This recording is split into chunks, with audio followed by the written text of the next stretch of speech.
that didn't go the way I expected it to. So awesome. We'll go ahead and get started even as folks start to trickle in. So good morning, everybody. This is Will MacFee from System Support, managed IT service provider out of Marshfield. Appreciate everybody coming today for our incident response tabletop exercise run through. I think we hear a lot about how this is a good idea, but folks don't really know where to get started, and sometimes seeing how somebody else does it can be a little helpful. Ryan had mentioned in some of our pre-show warm-ups that there are some folks who have stuff up on YouTube on how to do this. And depends on how into your business you are if you want to watch YouTube videos on what other people do. Ryan is, I am, but sometimes might not really come to the forefront, or it might be that's a that's a good idea of something I should do. And so we wanted to be able to show a little bit of what that looks like, and then making sure that you take the steps ahead of time to make sure that when you do it, you actually get the value out of it that you're looking for. So let's go ahead and jump into it. So we have the one click, one breach, one plan because we're going with the most common scenario. Sure, you can have a tabletop exercise for, oh my God, there's a vulnerability in in the firewall or something like that. But let's be honest, the most typical is somebody gets an email from someone they trust to click on a link to pay it, whatever, and you go from there.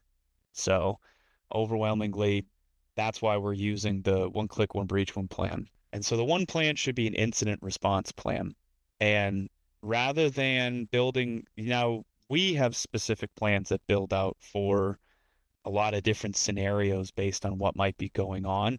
But overwhelmingly, there should be an overarching incident response plan that brings together all the different assets that you have to bear between the IT company, insurance, legal teams, finance teams, all the different folks that can swirl together in this. And first saying that there are multiple teams, some folks might go, well, it's not really me because, I've got, that's not really me because, we're a small firm. There's two of us. Well, okay. So maybe you don't necessarily have the finance, and maybe the finance and the business decision hat is the same person. That's fine. But, getting the appropriate legal counsel, getting the appropriate PR firm, that still is going to be something you have to do.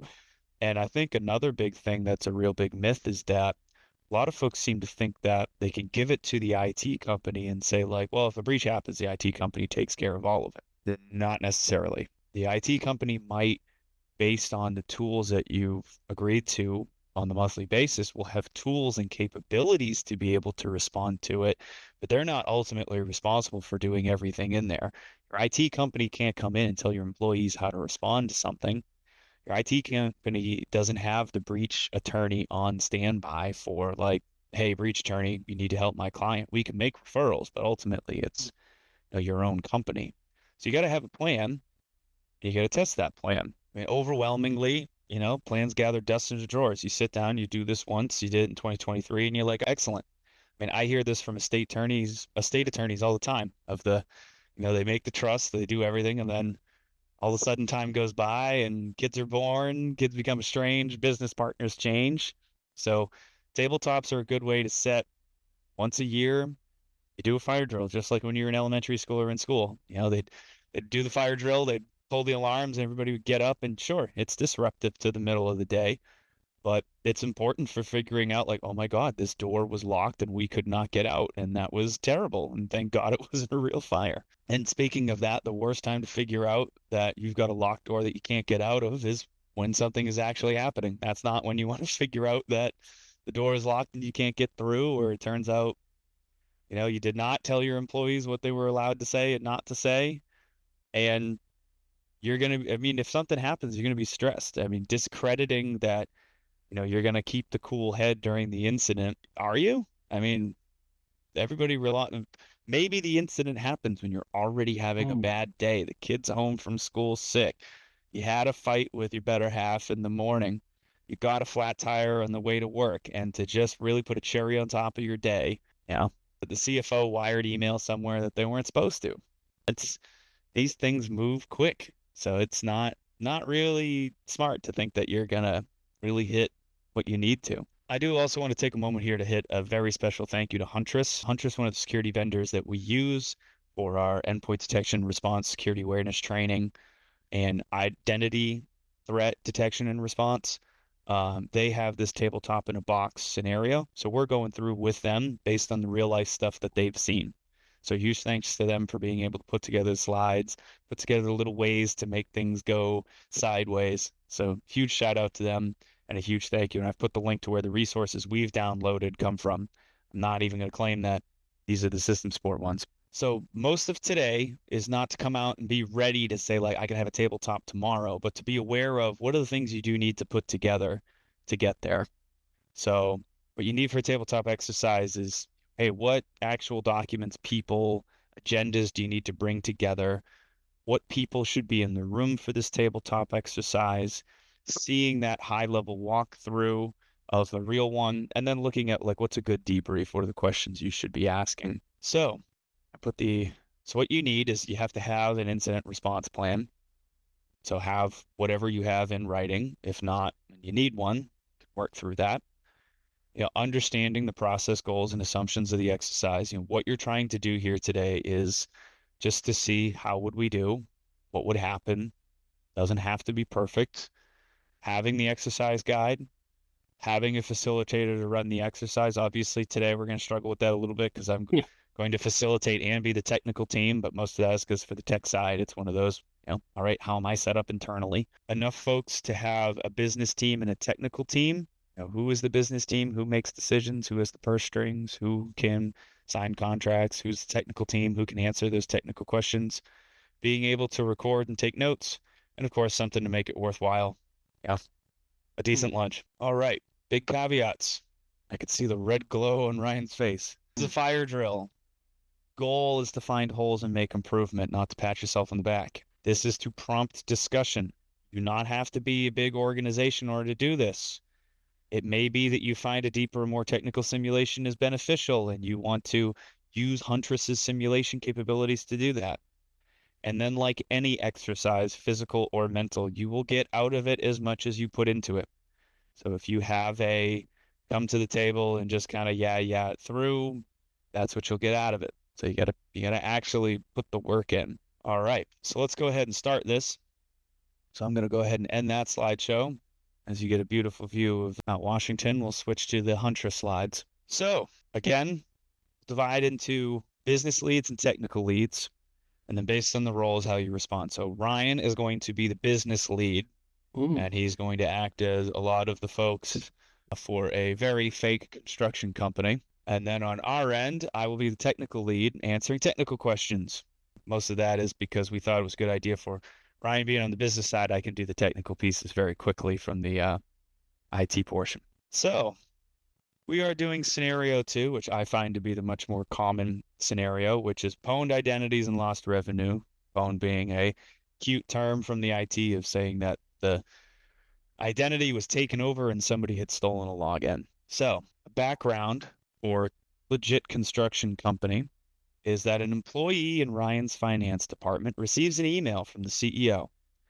Ryan asks the finance department to process a wire transfer as soon as possible to a new vendor for an ongoing project. The email seems legitimate, uses the CEO's tone and style, but something doesn't seem right. So the employee sends the message to the IT team about the suspicious email.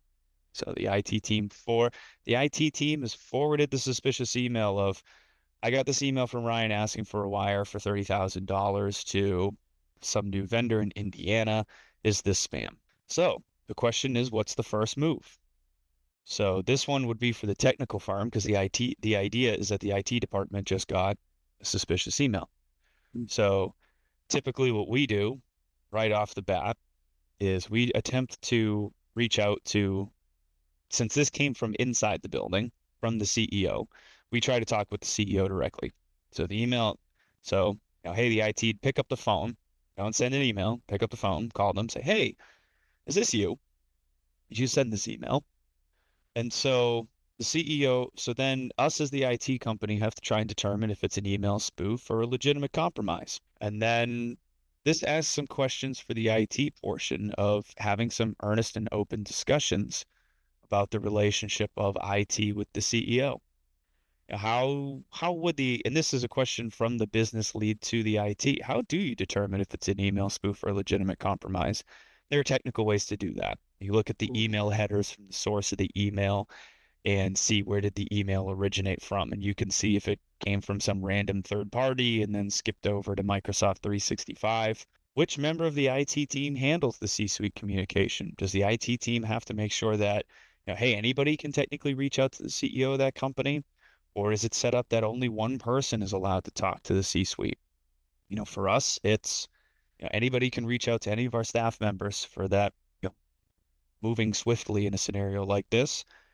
And then the truly awkward conversation, how knowledgeable is the CEO of current cyber threats? And again, this goes into you get into it, what you get out of it. Maybe the discussion is that, hey, Ryan, when we've had these discussions before in our TBRs and we talk about security awareness training, we noticed you haven't done the training in 4 months. And you tell me, yeah, I know how to spot a phishing email. And I'm waiting to hear back from Ryan to see what's going on here. But we go through and maybe perhaps we review the email logs next. Maybe that's the next move the technical team wants to do. And we realize that in checking the spoof that yes, the email logs show login sessions from a suspicious IP address that isn't related to the CEO's normal activity, and the email came from within the building. So adds a little bit of starting to see that somebody did get into the CEO's email address to send this email. And then the question for the technical team to hear first too is, do you have the tools and staff to do this? Short answer for us is yes. Between the enforcing audit logs, making sure those are always turned on, and the Huntress ITDR, we are there for being able to catch it. And for the external technical support, well, we have our expertise. It's backed up by Huntress. So we can see now that in moving this story along, as we move through what the incidences are, that we're adding little injections of how we're going to move this around. So the nice part of this exercise is it's not just, because again, to what you get out of it, what you put into it, you could just say, nope, it was a spoof from Arabia and, good job. You forwarded the spam email. We're done here. We want to test the plan. We're going to say that. And there are definitely other kinds of exercises like we discussed that can be a little bit more dynamic. I think this tabletop in a box can be self-facilitated to a degree because, as we're seeing, it's a very structured kind of PowerPoint presentation with all the points right in it, which is great, as we'll see. But in the other part that's nice too is for introducing some randomness, you can take a, dice and you can say, did this happen? Yes or no, by rolling a dice and seeing what happens. But again, for this one being pretty constrained, the idea is to try and move you along the track enough to be able to, you want to test the parts that maybe you wouldn't see every day. Yeah. Or, hey, despite the despite whatever, it turns out that this had happened. All right, so we've reached out to the CEO. Maybe he didn't get back to us quickly enough, so we reviewed the email logs. We saw the suspicious sign-in. So now let's check in with the finance team. So this becomes a question for the finance team of, all right, they got this email, they did the right thing, they forwarded it to the IT department. But it begs a question for some of for the business leads of what is the process for working with new vendors and verifying banking details? That kind of opens the discussion up of, is there something culturally that if the CEO asks for it, you just do it? Does the finance department have the right culture for being able to push back and say, hey, new vendors is process. You want us to pay a new vendor? I need an invoice. I need an invoice number. I need the following. I'm not really a finance guy, so forgive me if I say the wrong form of I need maybe they want sales tax exempt and I need the sales tax certificate and, I need the NAICS number for what type of business they are. Again, I'm more on the tech side than I am the finance side. But is there a process for verifying that banking details and something where the finance department has the ability to tell a gung-ho, great, energetic person to say, slow your roll. There's a process for this.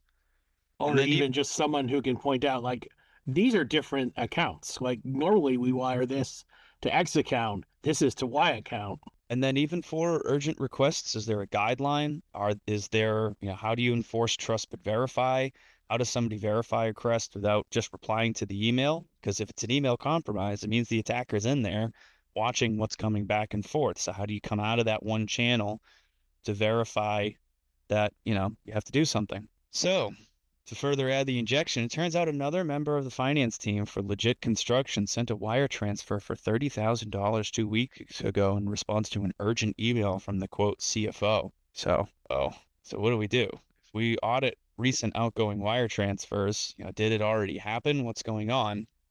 Well, now that we're auditing, now that the finance department is realizing something is definitely wrong here, what kind of internal policies are around controlling these outgoing? Is it written down? Is most of it just an understanding of how it should be? Like, no, I trust my employees to pick up the phone to be able to do it. I mean, I speaking personally from another, ironically, construction company, an owner had thought that way, and one of his employees came very, very close to walking out and buying $5,000 worth of gift cards to quote give out at the Christmas party. So, and I mean, this was a very capable person, but just, was an already busy person, but there was no, despite what how do you make sure culturally you handle that situation without blaming anybody, stressing them out? Is there written policies? Have you gone over how the policy should be done? This is a great opportunity in these exercises to say, hey, this is the policy. This is what should have been done. But let's say that poor Ryan's totally legit construction company, maybe the culture isn't great. I find out here at the tabletop that the finance team just stops responding to messages, that they now think that they're now scared for their jobs or something like that. Yeah, or someone's out on vacation, especially with smaller firms. Will went backpacking up Mount Washington. Can't get him for 3 days. Great point. And what are the instructions that Will left when he went away? And making sure that it's written down, and people, not just that it's written down, because if the CEO writes it down, sticks it on their OneDrive and goes, I'm good, gotta take that next step of how is it written, how is it communicated, how is it pushed out. So this poor legit construction, we're going to advance to as this scenario develops a little bit more. So we can see that the CEO's email has logged in from somewhere suspicious and different. Email came from within the building. Finance team's not responding to messages, and the CFO fell for something a few weeks ago, and it turns out the credentials were compromised. So it definitely means the attacker has access to two executives' emails, and things are bad. So now comes the question of what do you do next? And this is where some of it turns to the business lead of what do you want to do next? Because if you just start, as you can see, there may be some things that don't go that you need to do before you immediately jump over to, hey, IT team, fix this problem. So Ryan, as the business lead, which portion are you going to do next? Well, my instinct is always to, fictional Ryan rules with an iron, legit construction company with an iron fist. But my first instinct is to go back to the employees and say, hey, we're getting a lot of these fake wire transfer emails. Let's all put a pause on everything, find out what's happening. So Ryan goes for communicating of, hey, we're seeing a lot of this. And then it opens up some questions of, what information do you share with employees? Is Ryan just setting up an email blast? Is he calling an all hands meeting? And especially too, if somebody is in his email account and the first thing is to communicate to employees, the order of operations matters here, right? Because if Ryan then just types all hands email and says meeting about fake wire transfers, the attacker might see that and just hide the email. Or perhaps Ryan then asks the CFO to send it out. Turns out those credentials were compromised too.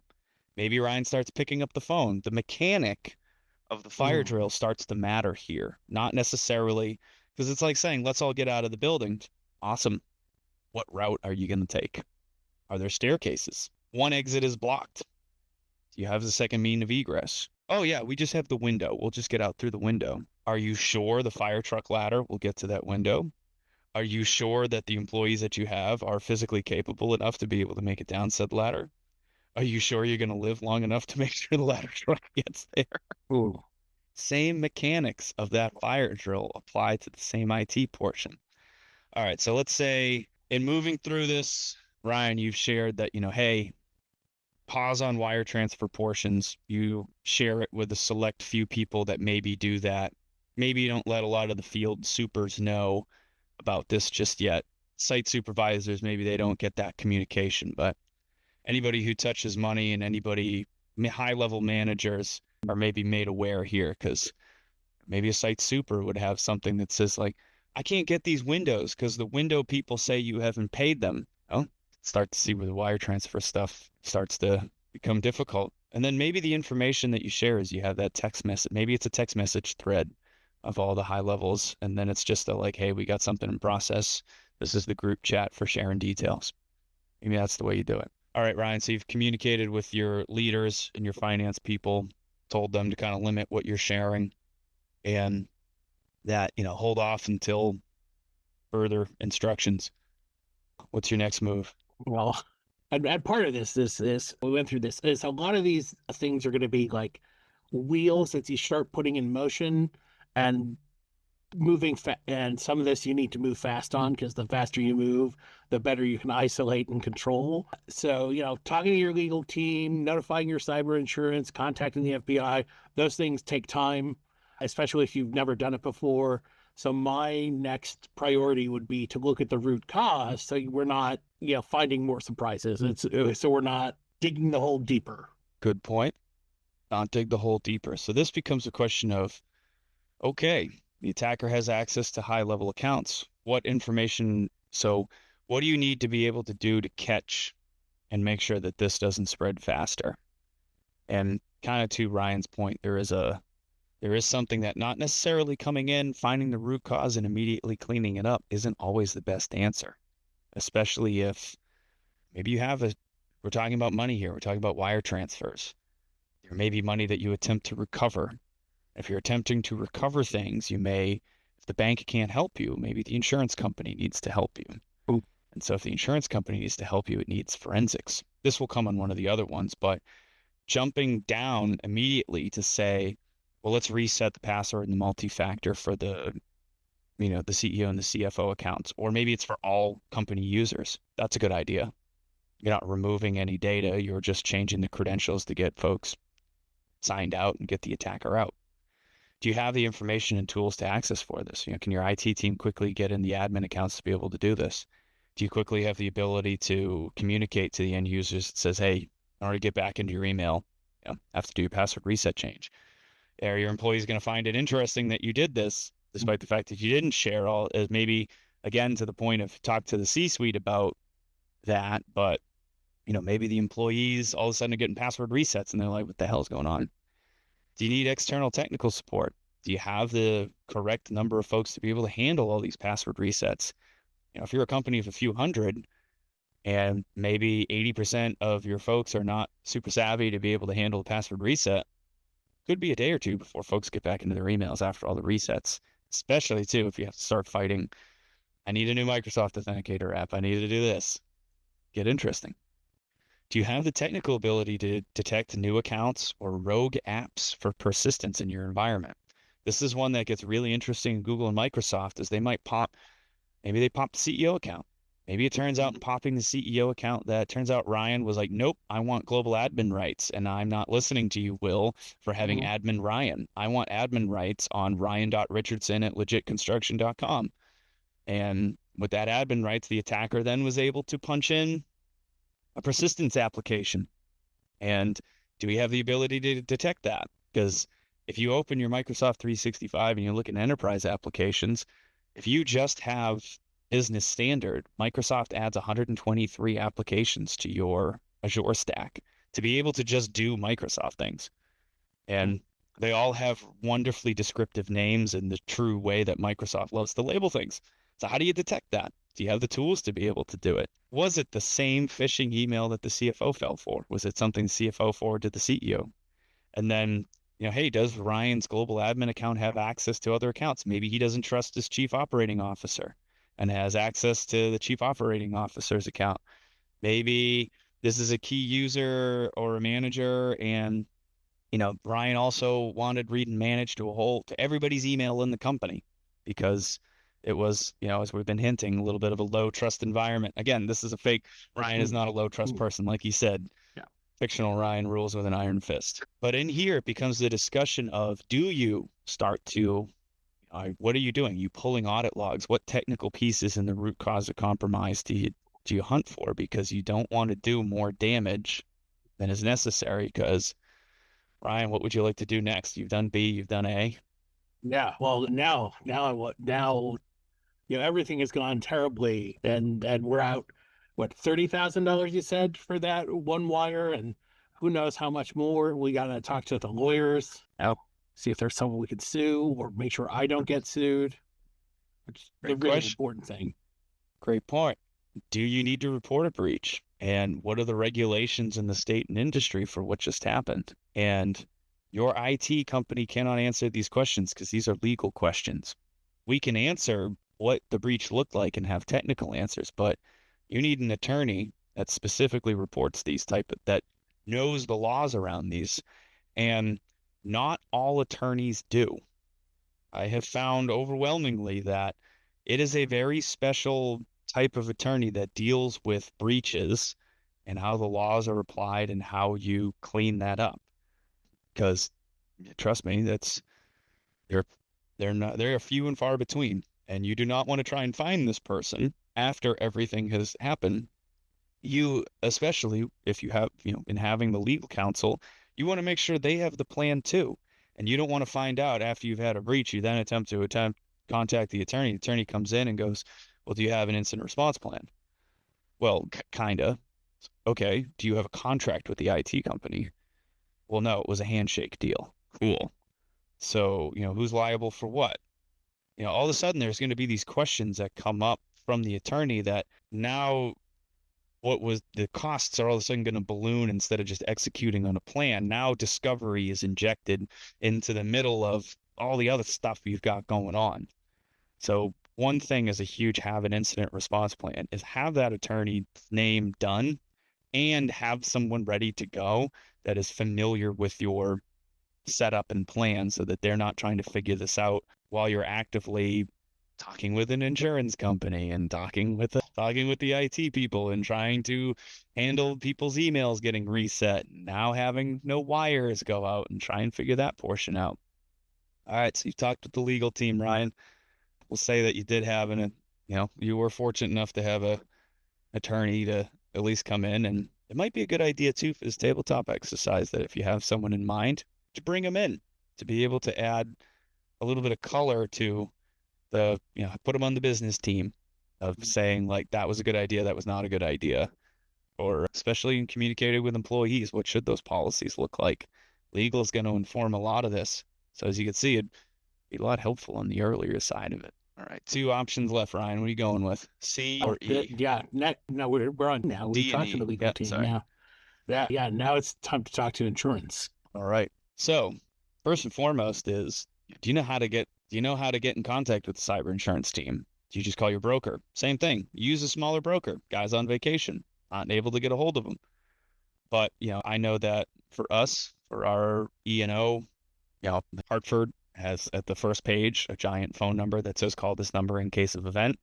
And they start the process of walking you through, what to preserve, what to correct. And honestly, they should be in the process a lot earlier. So, do you get the correct forensic evidence that the cyber insurance team has enough to be able to process the claim?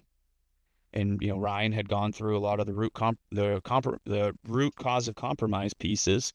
And if someone's not cognizant of the fact that you can't delete a whole bunch of things, maybe deleting that rogue app that you had found rather than preserving it, remove some forensic evidence that you otherwise needed to determine the scope of what was stolen. So, sometimes going in, locking and isolating will preserve forensic evidence, but deleting can cause some problems because it will remove evidence that you might later need. Now, it might be that, hey, we deleted it because we have a security incident and event manager and we have logs and we use the logs to preserve the information for forensics. Maybe that is your containment strategy, but again, those are technical things that this discussion is supposed to bring out and you're supposed to have with everyone. So some injections to further move the rail car around is the executives didn't like multi-factor. They thought it slowed them down and it was annoying. So they requested to have the account turned off. And the MFA was a cyber insurance requirement to cover damage. So right, legit construction had told their insurance company that they had MFA turned on. And then in 2 seconds, the insurance company figures out it's not on for the affected accounts. Do you think cyber insurance is going to cover this? They're not going to cover it. They're gonna tell you that you lied on your application, which is gonna go over fantastic and is an actual court case, ICS versus Travelers Insurance in the state of Illinois. So the MFA is annoying, but keep it on because it is going to be the person that has it turned off who probably has access to a lot of the fun stuff that needs it the most. All right. And the last one, let's go for the fun one. Let's talk to the FBI. All right. So we talked with our lawyers. The insurance company told us to pound sand. The IT company came in and locked some stuff up, and the employees are half communicated to. So this begs the question of, I mean, obviously the police station is pick up and call 911. Like, do you know how to contact the FBI? Do you know the phone number? Do you know any local agents? Do you know any local, who do you report it to?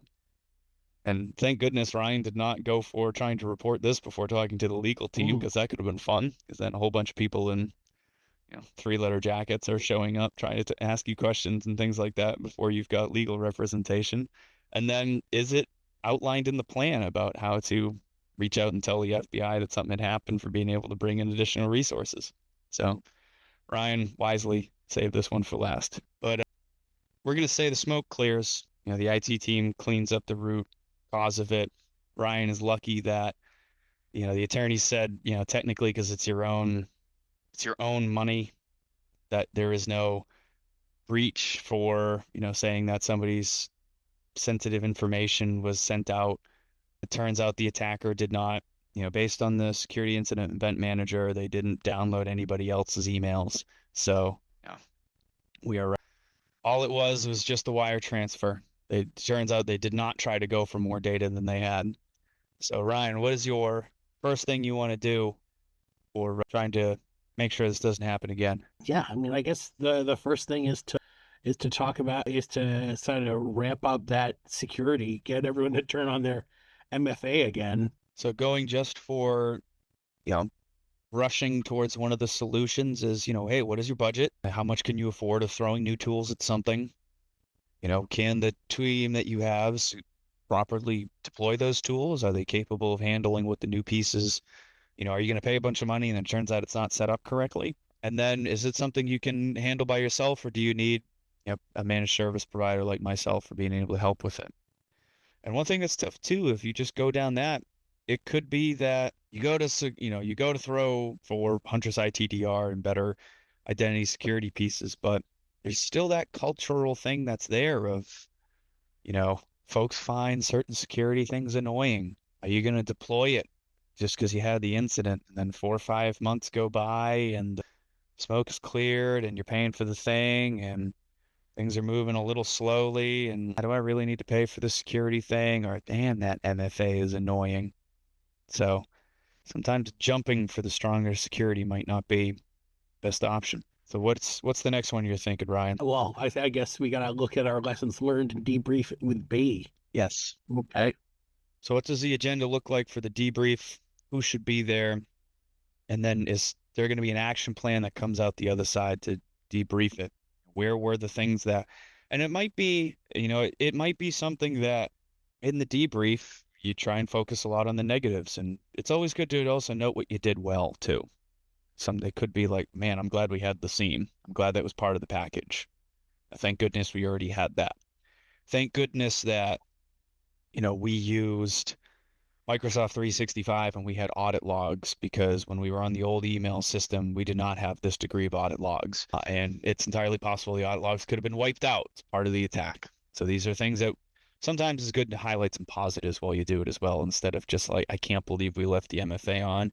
I can't believe that my relationship with the finance department is such that they'll clam up on me. I can't believe that I didn't have the attorney ready to go. Or maybe it was, thank God I have the attorney ready to go. So having that having that backstop is, doing that debrief is arguably the most important part because it is, you actually incorporate that you learn something instead of just, okay, we did the thing, whatever. And then especially, God forbid you have something that is that serious, you don't do some form of debrief to see what lessons learned should come out of it. All right, Ryan, what are you doing next?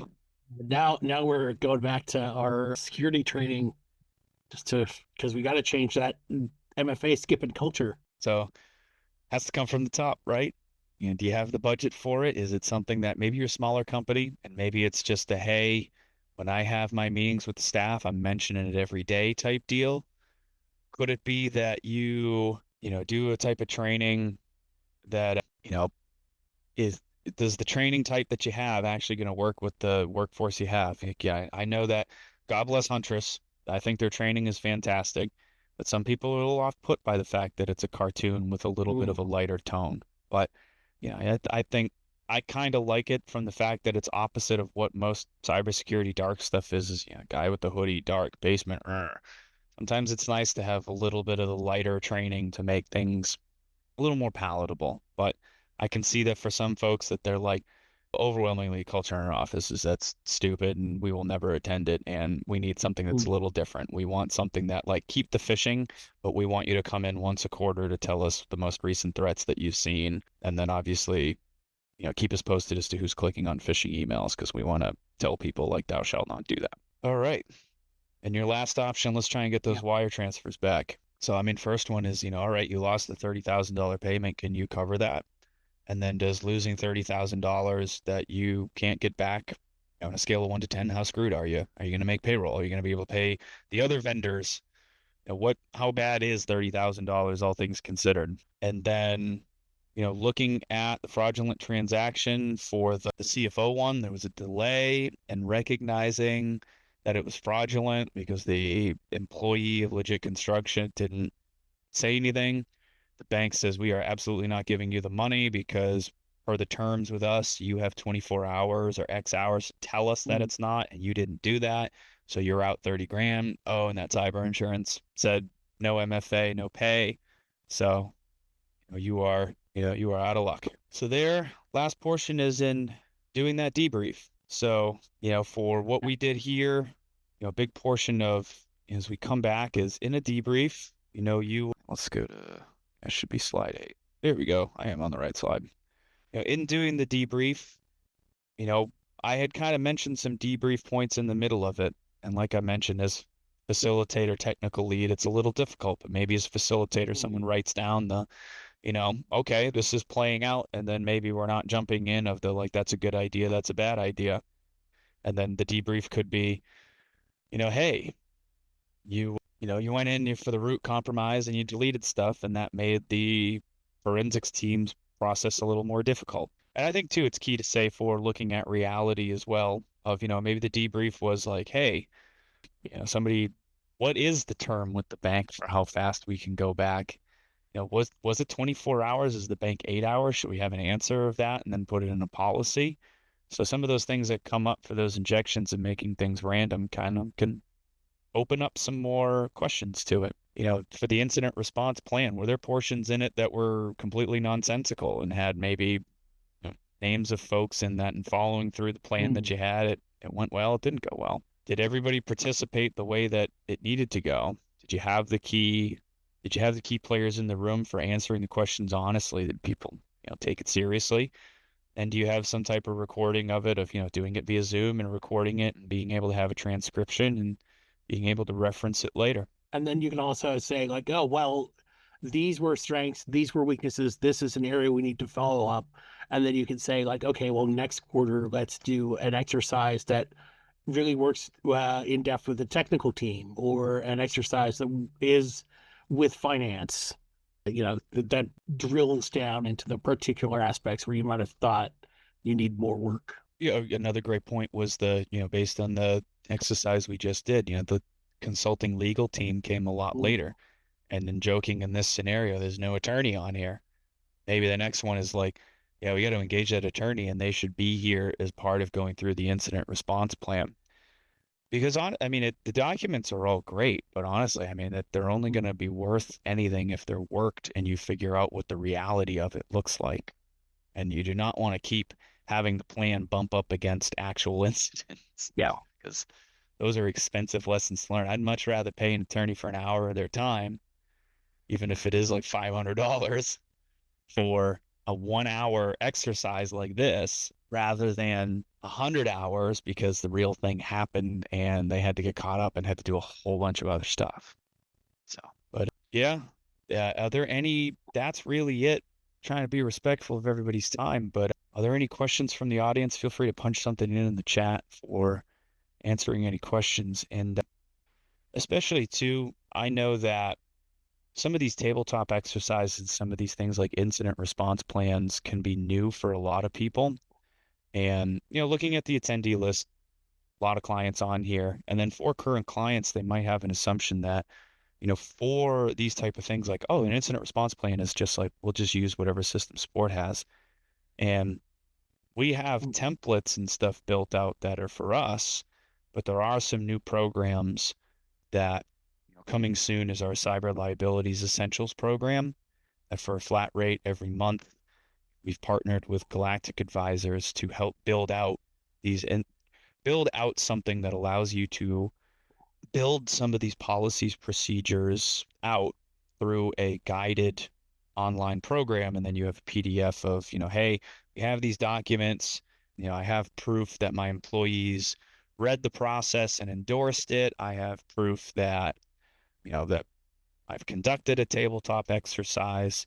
So, for sneak preview for folks on here, it's $125 a month for the Cyber Liability Essentials. And the nice part is it runs all through the Galactic Advisors platform, and then we're there to help you guide you through that program because it is your incident response plan rather than you should take system support and change the name on the top of the letterhead. Yeah, because some of also what can go into an incident response plan is things beyond just like the IT and technical aspect. Like, okay, we talked about fire drills in the building being on fire earlier.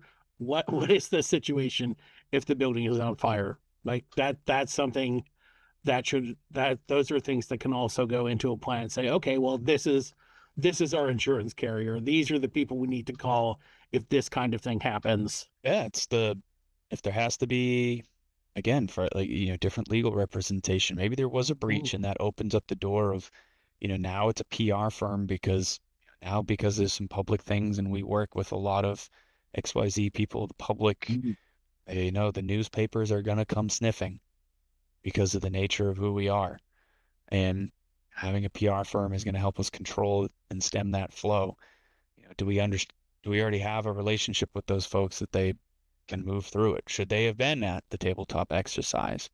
That's not something necessarily that I have immediately for, as a lot of people think for a PR firm that it's like, oh yeah, you do it for being able to do marketing and press releases and whatever.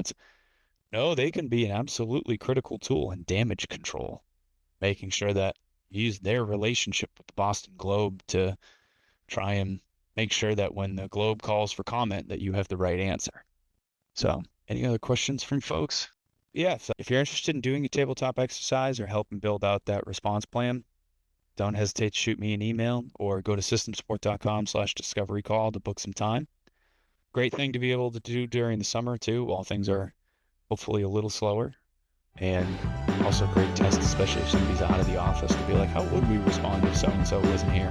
So, excellent. Well, thank you, everybody. I appreciate your time today. Thank you Thanks, everyone, for joining us. Thanks for joining. Have a wonderful day, and here's to hoping warm weather comes soon. Yeah. Bye now.